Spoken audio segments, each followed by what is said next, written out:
오늘 읽은 말씀으로 왕의 눈물이라는 제목으로 하나님의 말씀을 전하겠습니다.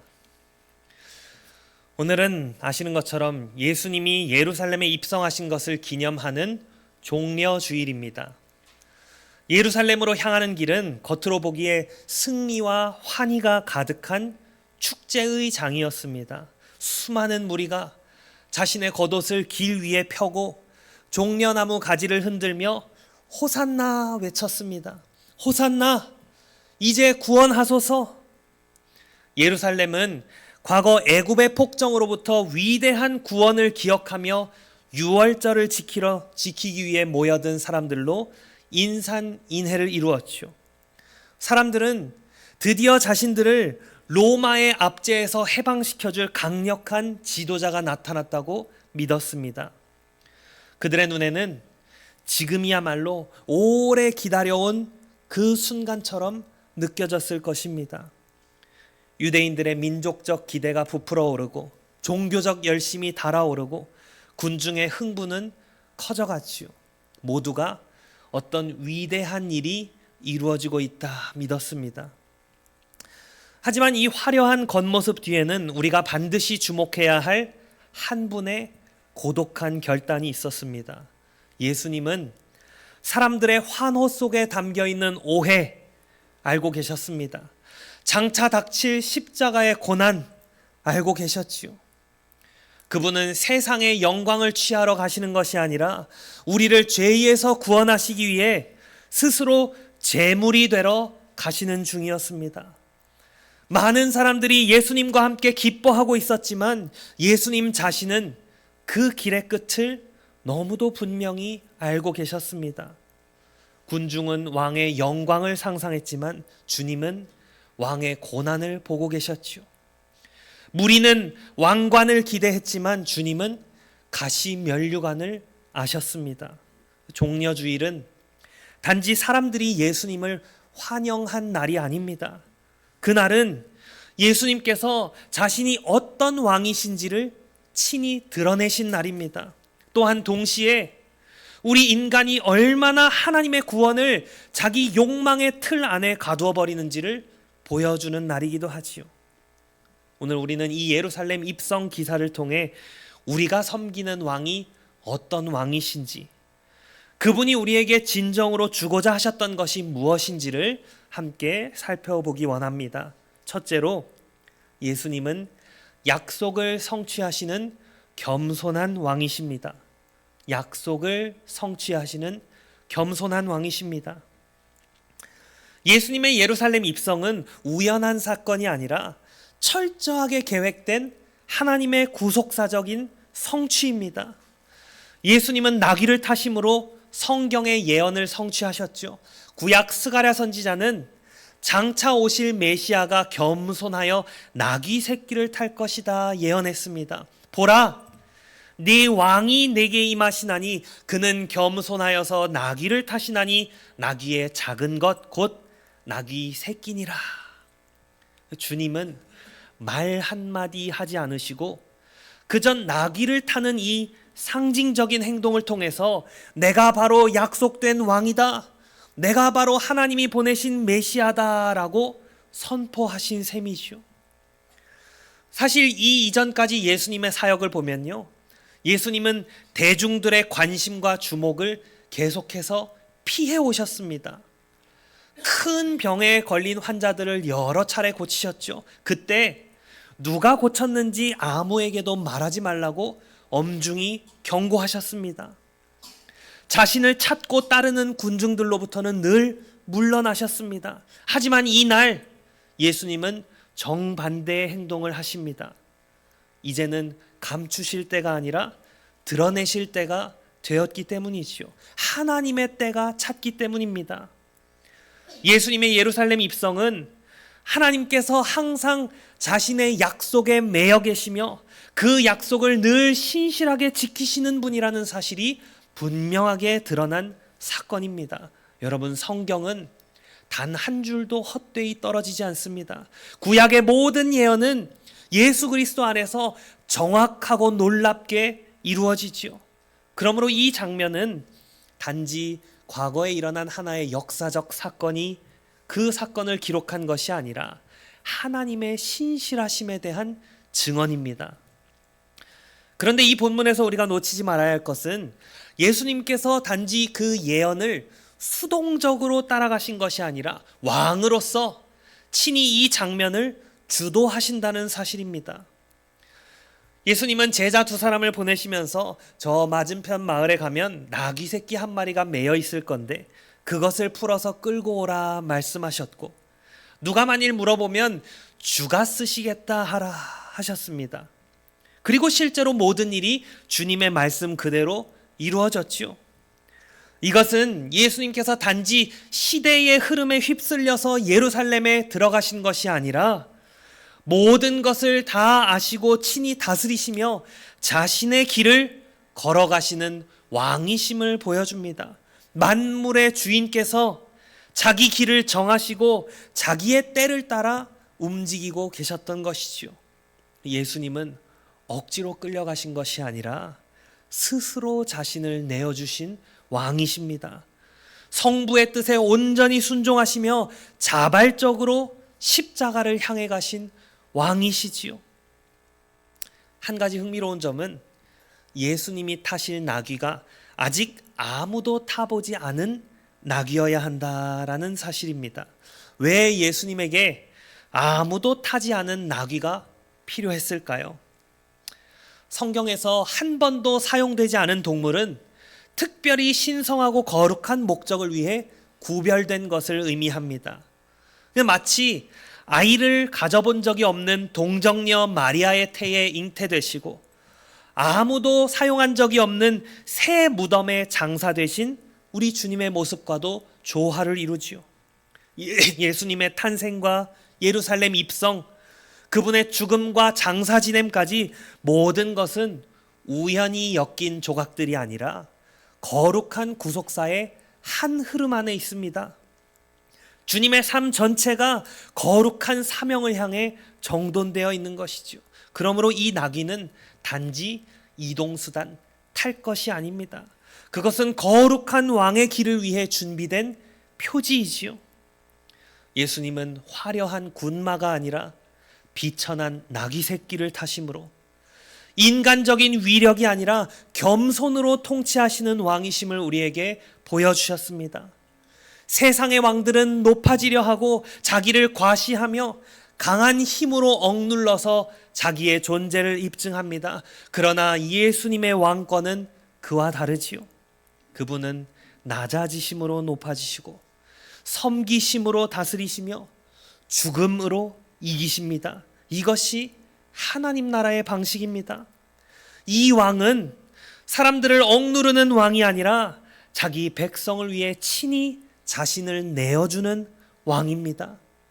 그러므로 종려주일은 예수님의 왕권이 드러나는 날이지만 그 왕권이 세상적 권력의 방식과 얼마나 근본적으로 다른지를 보여주는 날이지요.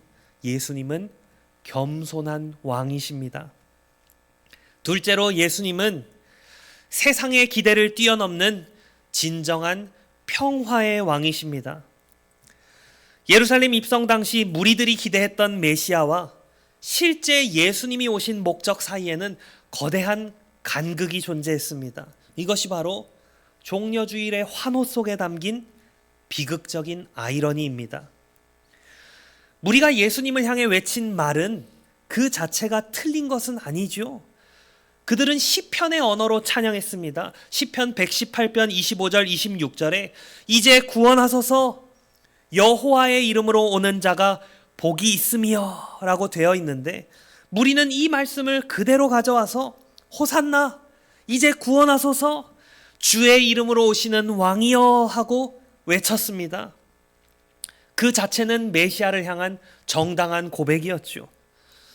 종려나무의 가지를 길에 깔거나 손에 들고 흔드는 것 역시 마찬가지입니다. 그것은 단순한 장식물이 아니라 구원의 기쁨과 왕의 영광을 상징하는 표지였습니다.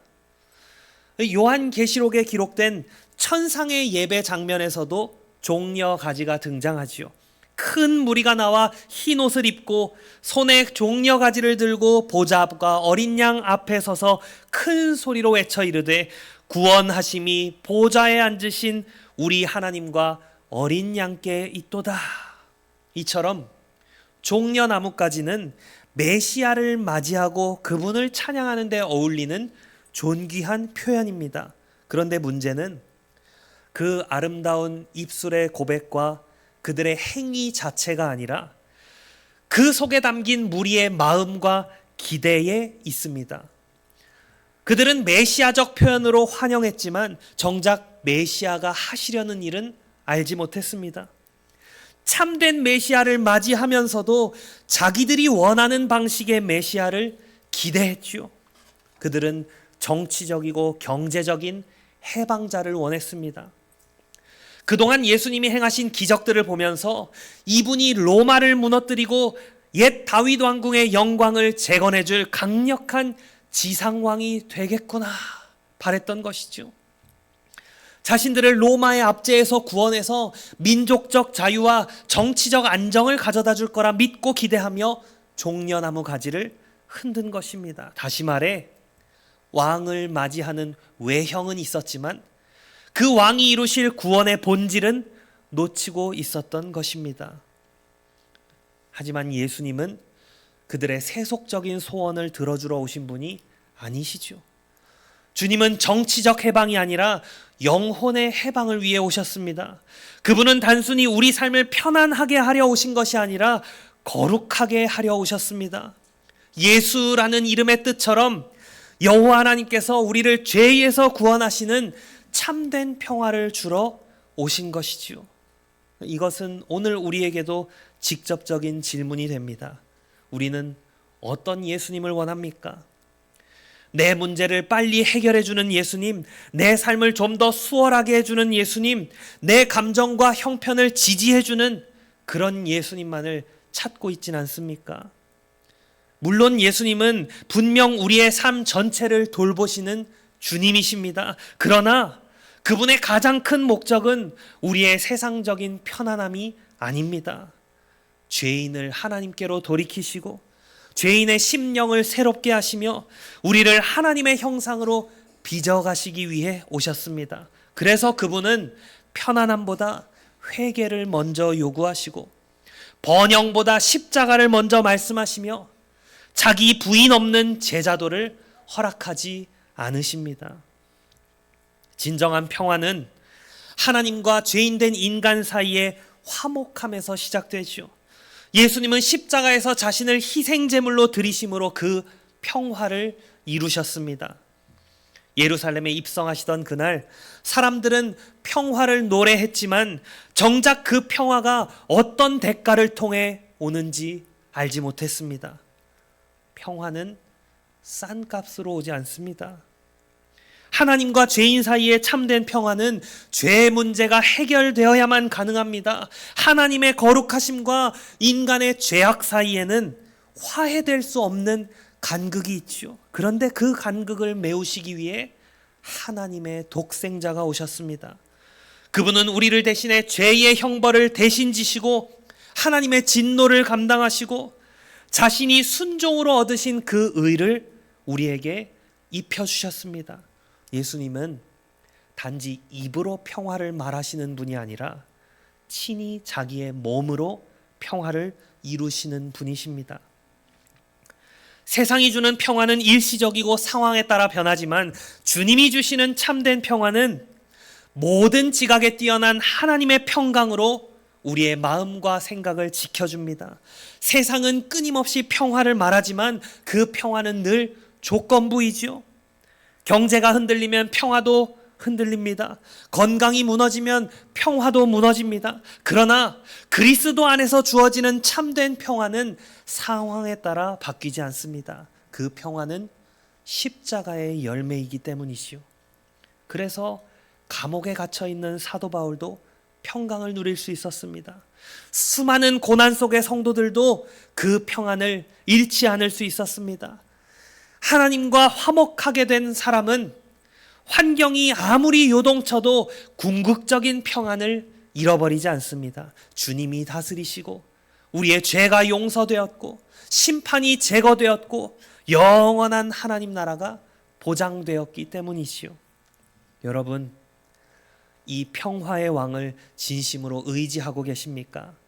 단지 내 개인적인 문제들을 해결해 주는 분으로 찾는 것이 아니라 나를 하나님과 화목하게 하신 유일한 구원자로 붙들고 계십니까? 종려주일의 군중들은 예수님을 환영했지만 끝까지 그분을 따르지는 않았습니다. 자신들의 기대가 무너지자 환호도 무너졌습니다. 그러나 참된 신앙은 내 기대가 채워졌기 때문에 예수님을 따르는 것이 아니라 하나님과 나 사이에 평화를 이루시는 왕이시기 때문에 예수님을 따르는 것입니다. 그리스도인은 예수님이 내 인생의 조력자 정도이기 때문에가 아니라 내 죄를 대신 지신 왕이시기 때문에 그분 앞에 무릎 꿇는 사람입니다. 예수님은 진정한 평화의 왕이십니다. 마지막 셋째로, 예수님은 무지한 세상을 향해 우시는 긍휼의 왕이십니다. 성경에 많은 가슴 아픈 장면들이 있지만 그중 하나, 이 본문에 기록되어 있습니다. 바로 만왕의 왕께서 예루살렘 성을 보시며 크게 통곡하시는 장면입니다. 환호하는 무리와 대조적으로 예수님은 예루살렘의 영적인 소경됨 그리고 다가올 심판을 보며 우셨습니다. 누가는 이 장면을 또렷하게 기록하는데요. 사람들의 입술에는 찬양이 있는데 왕의 눈에는 눈물이 있습니다. 예루살렘 입성에 사람들은 환호하는데 예수님의 마음은 애통으로 가득합니다. 그것이 종려주일의 깊은 역설이지요. 사람들은 자신들이 지금 가장 기쁜 순간에 있다고 생각했지만 예수님은 그들의 가장 큰 비극을 보고 계셨습니다. 예수님이 흘리신 눈물은 책임 있는 자들의 무지 때문이었죠. 예루살렘이라는 도시의 뜻은 평화의 도시라는 뜻입니다. 평화의 도시라는 이름을 가졌음에도 불구하고 정작 평화의 주인공이신 예수님을 알아보지 못했습니다. 하나님은 오랜 세월에 걸쳐 선지자들을 보내셨고 이제는 독생자를 직접 보내셔서 구원의 기회를 주시는데 그들은 하나님이 친히 방문하신 때를 깨닫지 못했습니다. 예루살렘 어떤 도시였습니까? 말씀을 들은 도시였습니다. 언약의 역사 속에 있었고 성전을 지닌 도시였고 절기를 지키던 도시였습니다. 다시 말해서 그들은 충분한 빛 아래 있었습니다. 그런데 그 빛을 거부했지요. 이것이 책임 있는 자들의 무지입니다. 알 수 있었으나 알려 하지 않았고 보아야 했으나 보지 않았고 참된 평화의 왕이 자기 앞에 오셨는데 전혀 다른 목적의 왕을 원했습니다. 예수님의 눈물은 진리를 거부한 백성을 향한 애통이지요. 또한 예수님은 장차 닥칠 참혹한 심판을 예견하며 우셨습니다. AD 70년에 로마 군대에 의해서 예루살렘이 초토화되고 돌 하나도 돌 위에 남지 않을 그 비극을 미리 보셨죠. 본문 속 예수님의 예언은요, 역사 속에서 무섭도록 정확하게 성취되었습니다. 그런데 중요한 것은 단지 그 예언의 정확성만이 아닙니다. 더 중요한 것은 예수님이 심판을 바라보시는 마음입니다. 우리 주님은 그래, 이제 너희가 벌 받을 거야 하는 그런 냉혹한 만족감으로 말씀하지 않으셨습니다. 그분은 우셨습니다. 그분은 심판을 즐기지 않으셨습니다.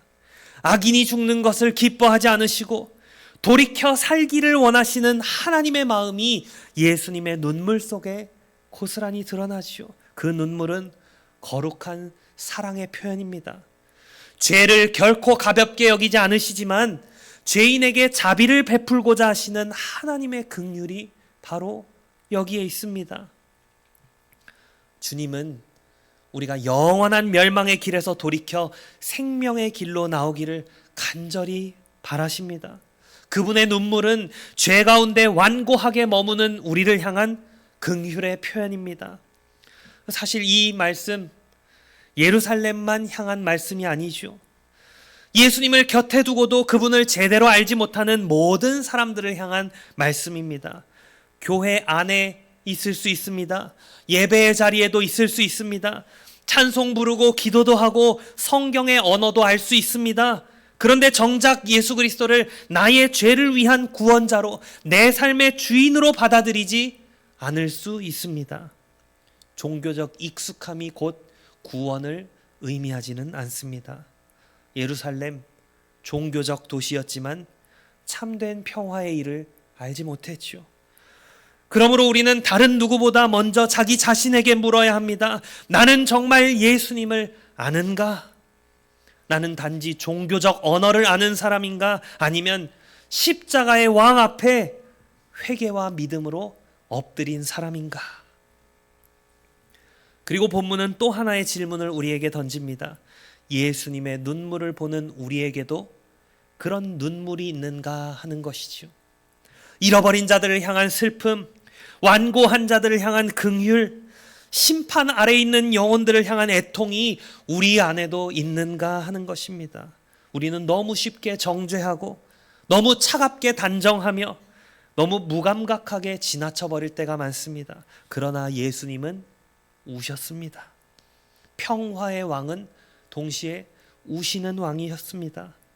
그렇다면 그분을 따르는 교회도 그분의 마음을 배워야 하지 않겠습니까? 가족 가운데 아직 주님을 모르는 이들, 교회 문턱은 밟지만 복음의 핵심을 모르는 이들, 예수님을 현세적 도움의 수단으로만 여기는 이들을 생각할 때 우리의 마음도 애통해야 하지 않겠습니까? 개혁주의 좋아하죠. 그런데 참된 개혁신앙은 지적인 면만 강조하는 차가운 신앙이 아닙니다. 진리를 붙든 채 잃어버린 자를 향해 우는 신앙입니다. 교리를 사랑하는 것과 영혼을 사랑하는 것은 결코 분리되지 않습니다. 죽어가는 죄인들을 향한 예수님의 눈물, 오늘 우리에게도 있어야 합니다. 말씀을 맺겠습니다. 사랑하는 성도 여러분, 종려주일의 입성은 결국 십자가를 향한 길이었음을 잊지 마십시오.